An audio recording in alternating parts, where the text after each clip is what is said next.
Casa mia, il pace a fianco ad una ferrovia dove l'aria è malata.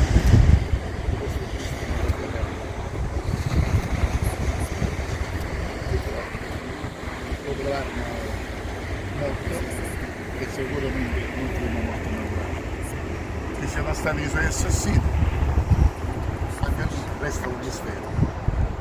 Ufficialmente ci sono, ma nessuno crede a quella storia.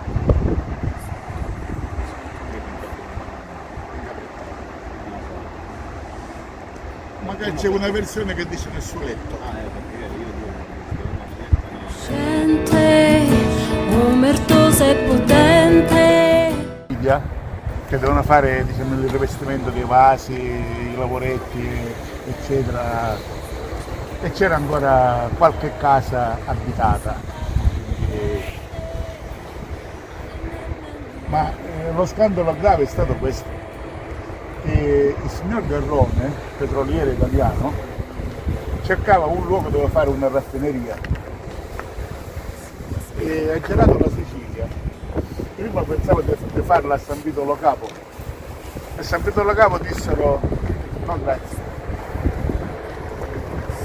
Pensava che dall'area di Agrigento per Pentegoli potesse trovare, ci ripersò subito. Dice, qui c'è la paragonale che era l'Envio.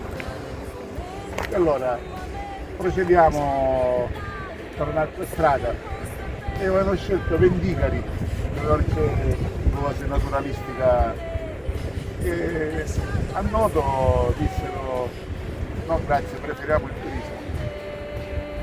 Non potevo mai pensare che a Siracusa avrebbero avuto campo libero, e invece d'accordo con i sindacati politici Garrone riuscì a ottenere il consenso per costruire qui la sua raffineria. Indifferente.